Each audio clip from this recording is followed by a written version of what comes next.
Every now and then I really enjoy playing point and click adventure games. The ones that really appeal to me are those short, quirky experiences with a spooky atmosphere and a short, eccentric storyline. Games like the Rusty Lake series, for instance. And one that was stuck in my mind for some time was one that I played a few years ago called Dinner with an Owl. This was a short game developed by Boring Suburban Dad, which I'm sure is quite untrue. I'm sure he's a very interesting fellow. Which was a game that involved you exploring a mansion with a sinister owl-like host. 3 years later, and the demo to its sequel has arrived, Owl Observatory.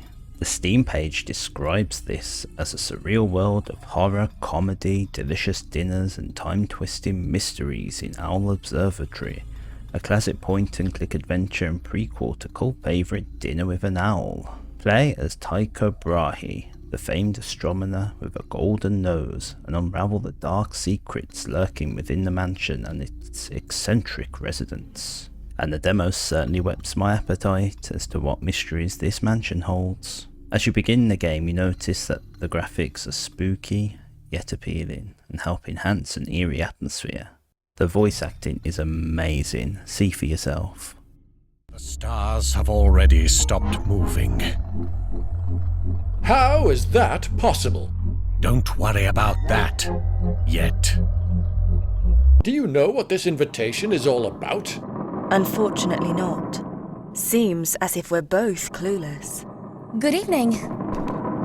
Excuse me, is this the right place for the presentation? I do enjoy the eccentricity of Mr. Brooks. This character is definitely the highlight of the entire game. What's special about this teapot? It's one of my most precious belongings. A device I developed all by myself. When pouring something in, it distinguishes between different types of tea and holds the temperature at the perfect level. Earl Grey or Darjeeling, peppermint or matcha. Everything is possible with this special teapot. As a real-life chef, I do really appreciate all the food talk that's been put into this game, especially as a big fan of vichyssoise and onions. I just finished the vichyssoise as an hors d'oeuvre. Sounds delicious. An owl. Onion connoisseur? Well, I simply can't get enough of their incredible taste. Whether they're caramelized to a sweet golden perfection in a savory dish, or adding a satisfying crunch to a fresh salad.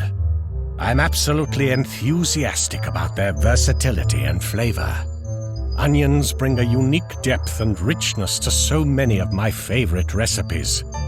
From the zingy red onions in a tangy salsa, to the mellow, comforting sweetness of sautéed onions in a French onion soup. So, whether it's crispy fried onions on a green bean casserole or the aromatic base for a hearty stew, onions are a true culinary marvel, and I can't help but savor every delicious moment with them.